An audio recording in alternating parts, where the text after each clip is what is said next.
వెనకటికి రేవంత్ రెడ్డి అసంటోడు ఒకడు ఉండే, వాడు చిన్నప్పటి నుంచే మీ కల్వకుర్తినే పెరిగినట్టున్నాడు. ఆయనకి ఇక్కడ ఈ తాలూకాలనే. ఆయన చిన్నప్పటి నుంచి చదువు రాలేదు, అన్ని చెడు తిరుగులు చిన్నప్పటి నుంచి అలవాటైనవి. జరదా బుక్కుడు, గుట్కా దీనుడు, మందు కొట్టుడు, అన్ని దిక్కుమాలిన అలవాట్లు అన్ని చిన్నప్పటి నుంచే అయినాయి. అట్లే పెరిగి పెరిగి పెరిగి 16-17 ఏళ్ళకి వచ్చిండు ఆ పిల్లగాడు. వచ్చినాక ఓ రోజు బాగా తాగిండు. తాగి ఇంకింత తాగాలనిపించి ఆయనతో వాళ్ళ నాయన జేబులోకి వెళ్ళి పైసలు కొట్టేవేయండి. వాళ్ళ అమ్మ చూసింది, పట్టుకొని ఆయనతో దెబ్బ గుద్దితే వాడు తాగిన మత్తులో హోస్లో లేడు. ఆయనతో రోకల్ బండ తీసుకొని అమ్మను కొట్టిండు. అమ్మ చచ్చిపోయింది. నాయనకి వచ్చిండు, నాయనని కూడా రోకల్ బండతో మళ్ళీ అట్లే కొట్టిండు. నాయన కూడా అక్కడనే చచ్చిపోయిండు. చచ్చిపోతే పోలీసు వాళ్ళు ఊకోరు కదా, చంపేస్తే ఆయనతో తీసుకుపోయి జైల్లో పెట్టిరు. ఇక జైల్లో పెట్టినాక శిక్ష వేయాలి కదా. శిక్ష వేయాలన్నప్పుడు ఆయనతో జడ్జి గారి ముంగటికి ఆయన తీసుకున్న ఆ పిల్లగాన్ని ఆ జడ్జి గారి ముంగట పెట్టిరు.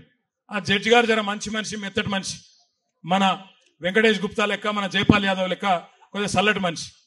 ఆ జడ్జి గారు చూసినట్టు కిందికెళ్ళి మీద దాకా చూసి, అరే నేను జీవితంలో చాలా మంది లత్కోరగాళ్ళని చూసిన, చాలా మంది లుచ్చగాళ్ళని చూసిన, చాలా మంది దొంగలను చూసిన, కానీ నీ అంత గలీజ్గానే అయితే చూడలేదురా భయ్.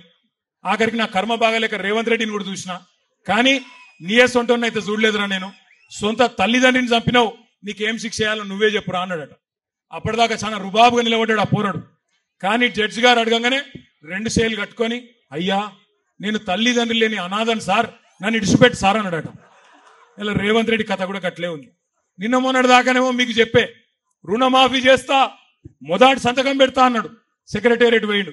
ఏమంటాడు ఆడపోయి, ఇక్కడ లంకె బిందెలు లేవు, లంకె బిందెలు ఉంటాయనుకొని వచ్చిన. లంకె బిందెల కోసం ఎవరు తిరుగుతారమ్మా?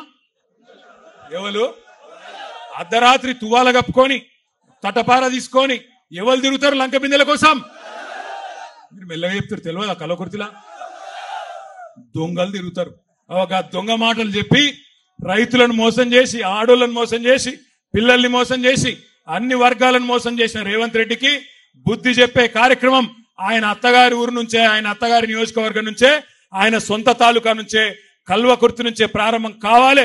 ఈరోజు బ్రహ్మాండంగా ఇక్కడికి హాజరై రైతు దీక్షను విజయవంతం చేసిన మీ అందరికీ ఒకసారి శిరస్సు వంచి నమస్కారం తెలియజేస్తూ జై తెలంగాణ.